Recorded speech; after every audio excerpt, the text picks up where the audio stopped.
Hello, welcome to Parkin Shooting Sports. Today is the Q&A session, so let's go back to last week's good questions and go through it for you. First question is from Kevin Gallagher, who's talking about the PARD NVW8 LRF, and he's asking, does it automatically update the range for you, or do you have to do it manually? Well, it does it automatically for you, that's part of it. Bjorn Schreier talking about FX. Did you use a standard liner or a slug liner when I was doing FX hybrid tuning, slug tuning? I was using the slug liner, which I believe is the 22-inch twist. Check that on your tech specs, but it was the faster of the two anyway. Right, next one. Marcin Zalewski, 2 days ago. Talking about the Accuracy International AXMC versus Steyr SSG review. He says, great comparison, but the mother's weapons are missing, of which these rifles come from. Seiko TRG M10, king of all kings. For sure, the quality of this rifle, the barrel of the trigger. Right, yes, I've used the Seiko TRG M10. It was some years ago. Nothing particularly memorable about it other than it worked okay. I seem to remember the Torx key and the bolt handle tip did seem to be absolutely destroyed by whoever had previously been using it to me, though. What else have we got here then? Brilliant. I won't go into all the exciting ones. Right, another question on that same one, actually, Accuracy International. Nice head-to-head. I looked at both rifles, but only had a budget of around £5 grand. So after a lot of research and watching many videos, plumbed for a Cadex. I wasn't disappointed. Great rifles for more than £1,000 cheaper than the AI and 3k cheaper than the Steyr. Good for you. You know, if you go what you like, go what you like. My choice out of them all would be none of them.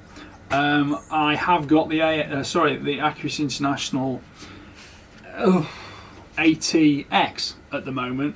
For non-military use, that would be my choice. I haven't finished the full review on that yet. It's tending to drag a bit with all this terrible weather we've got after a load of sun we had, but anyway. It works, it's great, I want one, nothing more to say about it. Lots more comments on the Accuracy International, not particularly any questions. Great head-to-head. Lots of people like the AI review. Oh, what mod do you have on? It's so quiet. He's talking about the Steyr CZ457. Start again. What mod on? It's so quiet. CZ457 synthetic. More than likely it'll just be a sack, but you have to remember in the UK we like using subsonic rimfire ammunition, so that is why it's quiet. And that is to chunks, sea fishing and pest control channel. Nick Holbrook, I was looking for an Oryx chassis for a Mauser M12 in 65 PRC and they told me they didn't have one. Would this chassis be the same? Yes, it is the same. And that was the M18 chassis rifle. Someone asking about Sightmark Wraith 4K Max. David Stent, how would a PBIRL work on this? Any good? Yes, if you actually watch the video, it probably says it was illuminated with a PBIRL, so that's fairly representative for you. That video is from well over a year ago. Couple more. I'm scanning through these. Can't wait for that. Someone says, James Carey enjoys watching the Q&As. Thank you very much, James. I'm skimming through these as you are. Oh yeah, Hatsan Escort 22L review. I just purchased one. Didn't take notice at the time that it had no sights on it to aim it. Not pleased. If I remember rightly, that review covered the rifle fully and it came with a budget rifle scope with it. Don't think it had any iron sights on it, but you know, if you walk out the shop and you're not carrying what you need, I wouldn't probably complain afterwards. Unless it's something that's not fairly obvious, you know, if you're missing an Allen key or a toolkit or something like that, I suppose you could be quite disappointed. Lots more compliments on the AI review. Robert Venables, not sure the rifle is my kind of thing, but very impressed with the sharpness of that knife you cut the bag with. I know Robert Venables, he's taking the mickey. Yes, Robert, it's a very, very inexpensive Mora knife. I've got loads of them, and they just work. And if I lose one, it doesn't kill me. Right, Ricky Downing's talking about the AXMC again. Do you notice much difference between this and the ATX? Fundamentally, the action operation system is identical. The trigger is totally different. The AX has the standard trigger that the AT and all of them have used for the last decade or so. It's a bit heavier, it's still crisp. The AX, so the ATX uses a match trigger, which is a lot lighter. That is the huge difference. Barrels are interchangeable. Obviously, the AXMC is the longer action, so you can go up to 338 on that. But if you were comparing a standard AX with an ATX, it is the same action, same barrel fits, etc. There is some differences in the stock though, and obviously the forends are different. So a big difference between the ATX is it's not bonded in to the chassis like the rest of the AI range are. That's probably to do with military durability and the fact that people in the civilian world are a little bit more likely to be chopping and changing, customizing as they like. Right, Sightmark Wraith 4K Max. We've got another question here from JR from 11 days ago. If you put another powerful IR light, it increases the night vision? Question mark. Yes, the more powerful the light, the more powerful the night vision. I mean, if you turn the sun on, it's very bright, and if you turn a pen light on, it's not very bright. The more IR you flood the scene with, the better it's going to be. Any infrared system is going to be like that. But you know, there's a way off in everything. How big do you want it? Bulky do you want it? How long do you want your batteries to last? Do you want a spook quarry, etc., etc.? Load more Accuracy International questions. Right, Ricky Downing has said about the ATX. Have you had any feeding issues with this? Heard they have had some problems. It's made me put it on hold for some time now. Completely not. The ATX is only available currently in 6.5 Creedmoor. Mine is 6.5 Creedmoor. I suspect I've had no problems at all with it. And it's one thing that, you know, one rifle that did extremely well on my channel with 1.3 million views didn't feed very well, and it clearly showed itself up to not do so. But if you'll go through some of the footage of me shooting it, and yes, the full review is still coming, you'll see how fast I'm cycling the bolt. I'm cycling the bolt far too fast for precision shooting, to be honest. But it still ain't sticking, it's still not jamming. So no complaints whatsoever. Right, Yasser Al Mohammed. Dear Chris, can this now be mounted on my Zeiss 2.8, right, so Zeiss V8 2.8 to 20? He's talking about the Trigger Cam 2.1. The Trigger Cam 2.1 basically can be mounted on nearly any scope that doesn't have a fast focus or anything like that that's larger than the ocular body. The ocular body's parallel, it'll clamp onto it fine, but if the fast focus eyepiece rim is a bit bigger, it's not going to work as easily. I have actually, on a couple of scopes, for specific reasons, wound some electrical tape in two places around the back of the body on the scope, because it allowed me to just surpass the diameter of the fast focus eyepiece very slightly on two scopes I particularly wanted to be videoing with. So yeah, it's not impossible. It's slightly less neat and it takes a little bit more improvisation, but works perfectly well. Right, Bikramjeet Sidhu. I have one with a beautiful walnut stock in 3006. He's talking about the Steyr CL2 SX mounted. Do you know what? It was a really good gun. That it shot really, really well. I've actually just been sent a Steyr Scout as well in 223, so that's going to be that's going to get used over the next few months probably. Right, a lot of people make statements, and I've just got to skim through those statements to make sure I'm actually getting a question. Someone comments on the Ruger RPR 338 Lapo Magnum. 338 Lapo Magnum for when you want that thing over there to not be there anymore.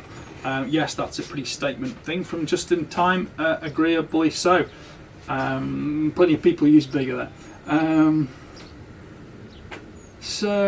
Questions. How did you mount the bipod on a Steyr Zephyr 2? It has a very small sling stud hole and will not accept a standard bipod. That's from Barry Johnson a couple of weeks ago. Steyr Manica Zephyr 2 was the 17 HMR rimfire I did a few months ago. I've had one a couple of years ago. I might have had a 2.2 as well at some point. Different bipods. Bipods are kind of, they're not, you know, necessarily precision made. Some of the metal ones, they're made from stampings and punchings and all sorts.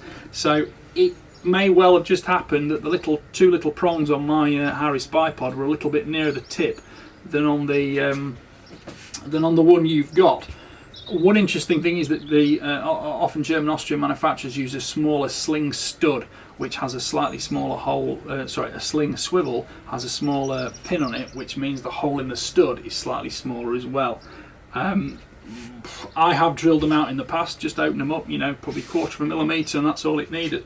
That could be a problem, but you know, proceed with caution. If necessary, consult your local gunsmith and he will help you. Right, Mauser M18, John Smith's put trigger good equals feeding rounds bad. Works fine both ways for me. It's an economical sporting rifle. It's not, you know, it's not a precision rifle, but it certainly seemed well enough for what it was intended for. FX Mark III, Reaction Beast, good name. Are they accurate in impact 30 cal? Yeah, they are accurate. It's just whether you want to shoot 30 cal slugs. In the UK, I'm struggling to find total necessity for using 30 cal. 25 is still great, but I think the the large cal slugs generally moves across into countries where using air guns and using slugs has different legal benefits or downsides to the UK. So it's horses for courses. What do you need for? They certainly shoot alright 30 cal slugs. I just don't really feel I'm getting what they cost in preference to 2.2 rimfire or even centerfire. Certainly for 2.2 rimfire, 2.2 WMR as well. Right, Del Boy has put, this is on the Blaser R8 Ultimate X in 308. I've been looking for a rail myself, my R8 Ultimate, as I find the scope needs to be set back. The normal saddle mount has not enough movement for the scope tube with rings. What brand is that rail? Where was it from? That was a Blaser rail, it was from Blaser. So that's the Picatinny rail on the Blaser R8 Ultimate X. Someone asked me about the Action International ATX. This is JCK197. What model Night Force scope is that? I did actually answer on the thread for you. It's a Night Force Attack R. I think it's a 4-20 by 56. It's the 34mm tube. I think that's the magnification rating on it. Not a huge fan of it personally because the whole ocular body spins. Some people will and some people won't like that. Flips back to your whole trigger cam thing. If you wanted to mount something like a trigger cam on it, it'd be quite annoying because every time you change the magnification the whole thing turns. Which is different to a lot of other Night Force where the back of the body does change for the fast focus, but it's not moving when you're actually changing magnification, and it does all move when you change magnification on the Attack R. Right, Christian Zolshire, sorry, my pronunciation is not superb off the cuff. He's talking about PAR AA8S LRF. I see the reticle is way off to the lower side of screen. This was the problem with the older Model 2. It's not a problem, it's just the way they work because they're a moving reticle system. It's a reticle imposed on an image taken by a camera projected into your eye. So if the scope isn't pointing exactly where the reticle needs to be, it moves the reticle. That's the way old rifle scopes used to use. We've got too used to modern rifle scopes, which are moving image, not moving reticle. It's not a problem with it, it's just how it works. And you'll notice generally when you zoom in, the reticle will pop back in the centre. Visually speaking, it's not a mechanical or electronic fault. It's just a visual change because you've got more field of view to encapsulate it then, so it can automatically change the projection so it looks in the middle. But these aren't faults, these are just the way things work sometimes. Someone's asked me to do a full ballistic rundown on the PAR AA8S. This is Simon Noble. Can you go into details for the ballistic calc? Sometimes it comes up in inches, then millimetres for the barrel height. Depends on how you've set it all up. The instructions are reasonably clear. The actual system itself is reasonably clear. You have to just be careful of what units you've set it up as for things like temperature, pressure, height, altitude, distance, this, that, and the other. You might go meters, you might go yards, and sometimes if you change your meters to a yard, you'll change a global system from a metric to an imperial solution. So just be very careful and make sure you've set things up in which metric and which system suits you best. And sometimes, just write them down in coordination just to make sure you are not, guesstimating on camera or guesstimating on the back of the scope, because I think there are 5 ballistic settings on that. So just make sure that you are setting each one up correctly as you want it to. It's it's not the simplest thing to do in the world. It's not like using a smartphone in front of you. You're peering through it and you're clicking buttons above your eye. But once it's done and you've done it correctly, everything should be okay, and it certainly has been for me. Right. Someone was asking about scope rings, but you know, scope rings are scope rings. If it's a Picatinny rail, you use some Picatinny scope rings, or if it's a Weaver rail, there's a bit of interaction between the two of them. If they're individual rings, generally each will fit the other. And height, low, medium, high is just a manufacturer's name. Look for something that gives you an actual dimension, not just a name, because one man's low is another man's medium, etc. So, and it can also depend on factors like how low the Picatinny rail is, and you know, if you've got a flat top rifle with a straight Picatinny rail completely above the barrel, well, you haven't got that sort of overhang where the objective bell of the scope hangs over the barrel like on a bolt action rifle. So there's no such thing as a low, medium and high. You just need to look through them and see who's going to give you the right specification. That's from Preston Ruth. Jack B. Jack B's put, Chris, if you were buying another rifle, would you buy the same model to one you already had, so everything feels similar, safety, trigger, etc., or will you get something from another manufacturer? Variety is the spice of life after all. I don't really know, to be honest. I've got used to just using whatever's in my hands at the time. I won't say sometimes I just have a quick recollection of, yes, I need to do something slightly different with that. Some rifles, for example, specifically need a very fast bolt stroke. Some of them will feed at any speed. Some need just a bit of a certain tempo. Of course, different triggers always feel different. And a lot of the time, you know, if I swap between, for example, a 2-lug and a 3-lug bolt rifle, or a 4 and a 6, you get used to thinking, wow, I missed one of these or I missed one of those. And generally speaking, it's with optics where I get that the most, where I think, oh, I'm looking through something, I think, it's a while since I've used this one and I'm just remembering how really good it is. I did it just the other day actually on a specific rifle scope on a brand I'm quite partial to, and it was just like, wow, my eyes, I'm 44 now, my eyes aren't as good as they were when I was 22, and everybody will find this, and your eye has got to do more work to cope with optics that aren't quite set up perfectly for you. And better optics that work better with better focus and things like that they'll just feel like less work because you're not using the muscles in your eyes as much. But yeah, as for whether you go with the same or the different, sometimes they don't make the exact same rifle and you don't necessarily want the same handling. If I want a foxing rifle in 223, it doesn't need to be some big heavy lump. If I want a long range varminter in 223, I probably want a bigger heavier rifle with a longer barrel. If I was going to Africa and wanted a big game rifle, which I haven't done, I've shot plenty of them though, that's going to be a seriously big beast with a long bolt travel. So it's horses for courses, you know. You've really got to sometimes throw it out there. I mean, if you're going from say a 223 foxing rifle to a 308 or a 65 Creamer or a 3006 deer stalking rifle, yes, there's a lot of sense in having commonality between the two. Just be very careful when you put your bolt in your rifle. You don't drive to Scotland with the wrong bolt in the rifle, because it's tricky chambering a 308 round and a 223 bolt. Let's find another question here.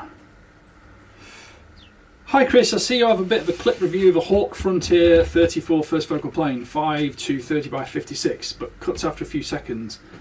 Are these any good? And I'm looking at getting one. That was from Ian Humphreys. Ian, I made that video for The Shooting Show, so if you look for The Shooting Show on YouTube, you will find some of my videos go to them, because they buy the videos as part of their sporting packages, really. So if that's the case, it doesn't go onto my channel, it goes onto theirs. So have a look there too sometimes. And Google is always your friend, because, you know, put the name of, I always say you've got to have the name of the item top in the title, because it will be found on a Google search. And if you put the name of the reviewer or the name of the show or this, that and the other, I don't think it's as easy for customers and viewers to find the product they're looking for. So I tend to always make sure top line, first letters, first sentence, first words are the name of the product. So Google it, you'll probably find it, and it is The Shooting Show.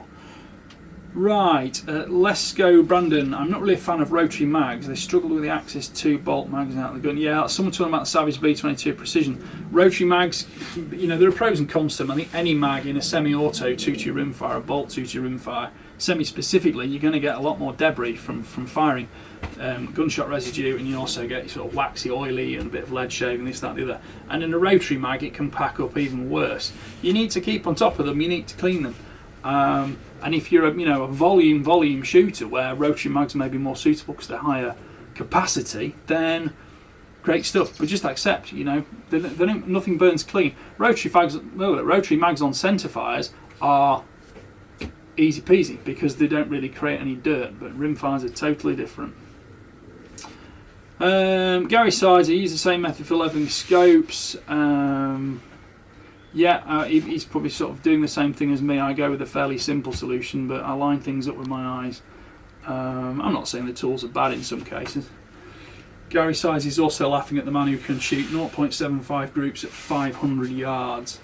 I think he said it should be a typo and should read 50, and that was some clown from the other week who thought he was the greatest on earth.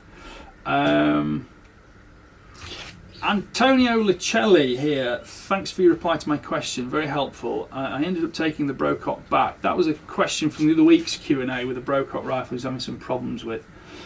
I think we're all back to the other week's Q&A questions now. Kent Davis says, very good Q&A. I find your insight and honesty refreshing. Thank you very much, Kent.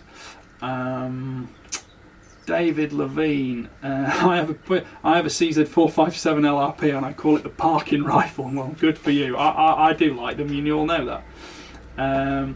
Rural rabbit controls put 243 or 6.5. Well, if it's for rabbit control, neither. But I think in general I'd go 6.5 these days. I think 243 may have had its day, with the possible upcoming changes, which are possible. Some people think they're probable. I'll see what we get. Someone else has put here, Hatsam Breaker 900X, absolute garbage rifle. Bought one when getting back into airgunning after a 20-year break. It's a classic case of false economy. Do you know what? I know 3 people who've already bought those rifles because they were stunned by how inexpensive they were. I think they were £99 or £100 or £19. I can't remember. For a 177 or a 2.2 break barrel spring piston air rifle. Yes, it's not a £600 or a £500 or even a £400 Virak or something like that, but if you want to get people into airgunning, having a big bill in front of them doesn't really matter. I started shooting with an absolutely battered BSA Meteor, which is, I don't know, it sometimes lies around in here sometimes. I loved that gun more than anything else at sort of 12, 13 years old. I just thought it was the best thing in the world, and it didn't cost a lot then. I mean, then again, a gun 20 years ago was of different quality levels to a gun these days, but I don't think the quality's dropped so much as the fact that the prices have dropped a lot. So, what do you want? Do you want to get into shooting, give someone a very inexpensive option, and then Pops will give them the option to upgrade and aspire to better guns as time goes by, yet to never forget that they probably had the most fun they've ever had and the most joy they've ever had shooting that air rifle. I did actually, I think, leave some B-roll on the end of that Hatsam Breaker video because I enjoyed shooting that rifle more than many, many, many others. I won't say any others, but many others, because I spent an afternoon in the garden plinking, just smiling, having a lovely time and remembering what it was like to be 12 or 13 years old and just mastering the art of alignment of iron sights and cocking the rifle and getting rest positions and operating the trigger and all those kind of things, estimating distance and compensating, learning about the ballistic curve of a projectile. Those are things I learnt 30 odd years ago, and when you're reminded of that kind of thing, it brings a bigger smile to your face than any 338 ever will. It certainly did to me. So there you go. If you think it's a garbage rifle, there you go, Mr. Greylag, it's up to you, but I don't think you can say it's a garbage rifle when it gives you a priceless experience. And any young kid who gets to be taught to shoot properly in a safe environment will remember it as well as anything they've ever had. Wow, someone asked the same quote. Wayne Sheck here. Wow, what a price. My Dyna 38 many years ago cost so much more with less tech. I think that's a nice sort of nice answer, because it's somebody just open to think, yeah, the Diana rifles were, it was a premium manufacturer gun, and they didn't come with as many bits and bobs and this and that, and I think everybody on just as much with them, but I think that's a much more honest appreciation of the fact of how I presented that review. So thank you, Wayne Schenk. Pseudonym. I think I've answered that when he was asking about Pards versus Wraiths. And someone then said about 300 Win Mag next week in a Seiko S20. Good luck with that. Yeah, I think that's pretty much it. We've pretty much got there up to the last set of questions. So I hope you've enjoyed some of those questions. Please, I do try to answer questions directly on topics, but I don't always get the time, and not everybody sees them. So like, subscribe, comment, and do not forget to click this notification bell thingy, because that will tell you when the Q&As go live, as long as every other video. I've been quiet for a couple of months, but I'm back in the loop now, and videos are going to be pinging up 2 or 3 times a week shortly. So stick with it, and don't forget that's when the Q&As are going to go live. And part of it is about, you know, a bit of chit chat, bit of fun, and also it's some of the other things I talk about. The question just sort of tempts me to mention something else and bring something else up in conversation and discussion. So you never know, you might pick something up that I know that you haven't known for so far. So there we go. Anyway, look after yourselves and enjoy your shooting. Thank you for watching, and bye for now.